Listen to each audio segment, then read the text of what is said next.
kebenaran, beramar ma'ruf nahi mungkar. Apa yang bisa kita beritahukan? Beritahukan. Sudah banyak platform seperti YouTube, Instagram ataupun TikTok bisa kita pakai untuk berdakwah sehari-hari. Setelah itu akan men-trigger kita karena kita niatnya memberitahu orang, maka kita ingin memberitahu orang dengan banyak sekali ilmu, maka pada akhirnya kita akan dituntut untuk belajar. Dan belajar juga menjadi kewajiban kita karena wahyu yang pertama sekali Allah turunkan kepada Nabi kita adalah Iqra bismi rabbikal ladzi khalaq. Nah, setelah kita sudah mulai mengetahui teman-teman, akan ada triggeran atau kayak kita terpaksa untuk menjalankan. Kayak gini, aku sejak baca banyak hadis atau banyak ayat yang dimana tuh Allah selalu menegaskan untuk tidak menzolimi diri, tetap menjaga diri, menjaga apa yang Allah berikan. Akhirnya aku mulai sadar akan kesehatan nih. Oh, ternyata kesehatan itu betul-betul kita harus jaga dan pertahankan. Maka pada akhirnya kita akan makan makanan yang baik, halal dan thayyib. Ingat, perintah Quran itu memakan makanan halal dan thayyib. Halal itu artinya adalah suci dari dari maksudnya itu tidak diambil dari sesuatu yang merugikan orang lain dan tidak dilarang, kayak jual beli bukan hasil perampokan, kemudian bukan makanan yang memang diharamkan tapi makanan yang dihalalkan. Dan yang kedua itu toyib. Toyib itu kayak gini, kalau misalnya kalian lebih baik makan ubi daripada makan nasi, kenapa nggak makan ubi? Nggak enak, saya terbiasa. Ini dia, kebiasaan buruk kadang menyakitkan di hari tua. Contoh, kita ini orang Indonesia terbiasa makan nasi beras ya. Padahal kalau kita misalkannya bandingkan harga beras dengan ubi, itu lebih mahal harga beras. Dan ternyata khasiat ubi itu untuk gula lebih bagus. Maka teman-teman coba ubah pola hidup agar lebih sehat. Aku berbagi ini karena aku udah merasakan. Jadi kayak kalian misalkannya aku bicara begini, aku tidak menjalankan, oke lah kalian nggak percaya. Tapi kalau aku udah menjalankan sendiri, betapa nyamannya tubuh, betapa enaknya badan, jiwa kita sehat ketika kita mengganti makanan yang selama ini hanya karena enak.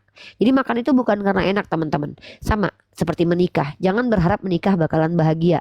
Justru kalau kalian menikah, kalian akan merasakan penderitaan-penderitaan di dunia ini. Karena justru penderitaan itu ada dalam pernikahan. Kalian akan dituntut untuk menjadi orang yang terbaik untuk orang lain. Kalian akan dituntut untuk menerima kenyataan sesuatu yang kalian tidak ekspektasikan. Itu, dan kalian akan kecewa. Mungkin suatu saat suami kalian memberikan kalian rezeki ketika dia bekerja jadi PNS, tiba-tiba dia dipecat. Hal-hal seperti itu kan kalian hadapi. Jadi ternyata jangan meniatkan pernikahan untuk bahagia, tapi niatkan pernikahan untuk berjuang bersama-sama dengan orang yang akan hidup sehidup semati dengan kalian, dan tujuannya jelas. Jadi simbiosis mutualisme itu nggak bisa dihilangkan dari kehidupan kita yang bersosial ya. Seperti itu teman-teman ya. Pernikahan itu Macam kan ibadah, dan ibadah itu kan banyak cobaannya. iya ya. Jadi kalau seandainya kita menjalankan pernikahan itu sudah nawaitunya karena Allah, maka kita tidak dirugikan dalam hal apapun. Contoh, oh akhirnya bercerai. Kita begini teman-teman, kita hanya bisa berusaha dan berupaya. Endingnya itu tetap adalah izin Allah. Semua pilihan kita dan keinginan kita, tapi endingnya dari Allah. Oten aja milih untuk jadi oten aja bisa. Allah tidak langsung matikan mereka, bukan. Tapi Allah memberikan mereka kesempatan untuk bertobat. Dan kemudian juga Allah memberikan kepada mereka petunjuk dan juga memberikan kemudahan untuk bermaksiat. Maka mereka lah cenderung untuk bermaksiat. Jadi kayak nikmat banget hidup kalau kita sudah tahu semua itu sudah ditakdirkan oleh Allah. Apapun takdir Allah, buruk menurut kita, bisa jadi itu diselingi oleh kebaikan. Dan saya mengalami sendiri peristiwa-peristiwa yang saya anggap buruk ternyata implikasinya baik buat saya. Dan kita harus mulai sadar diri bahwa kita ini sudah ada ketetapan dari Allah. Tugas kita hanya menjalankan dan bersyukur atas apa yang Allah tetapkan. Karena kita tahu Allah Maha Rahman dan Maha Rahim, tidak zalim. Halo, assalamualaikum.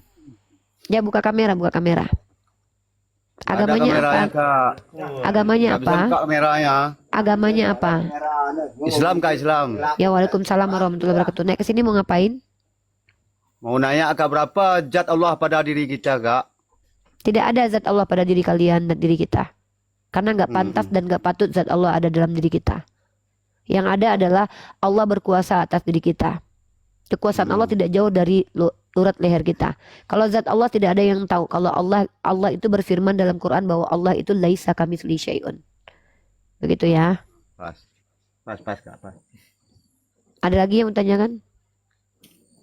Kalau sifatnya, Kak? Sifat Allah banyak. Sifat mustahil ada, sifat wajib bagi Allah ada, dan asma wa sifat juga ada.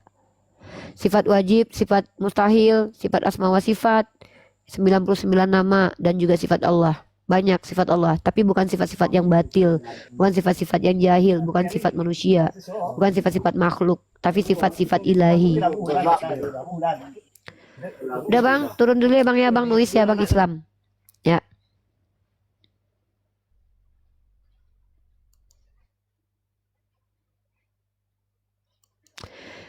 Silakan yang mau naik handle dulu, mana Hem ya, naikin handle sendiri. Uni ada pekerjaan sebentar. Ya mau turun juga dek, ini mau kerja. Turun bukan turung. Turun. Ya, Jadi sudah gimana kalau gitu ya. ceritanya? Coba dulu ceritanya itu, Yesus itu gimana? Iya, Dia ada, iya. nggak Dia maksudnya itu itu kan beneran di berita. iya dia Kristen dulu, terus dia jadi ateis. Itu bapak-bapak usia 40-an lah gitu. Dia laporin, terus polisi bilang apa? Iya, polisi bilang nggak bisa nangkap, orang itu kan ganggu tuh kan. Aduh ya Allah, ada-adanya otennya. Iya, berapa Saya kali. saya terganggu karena ada ini katanya, karena ada Iya, dia datang di Yesus. tidurnya siang. Kalau di sini kan namanya siesta ya, siesta itu tidur siang. Mas itu tapi Dia tidur. kameranya wis. Halo Anton. Anton. Oke lah kakak. Oke, Halo, Kak. assalamualaikum. Kakak. Turun Waalaikum. dulu ya kalau gitu ya. Islam ya bang ya. Waalaikumsalam warahmatullahi wabarakatuh. Ya Islam. Unita. Ya. Halo. Iya bang. Ya.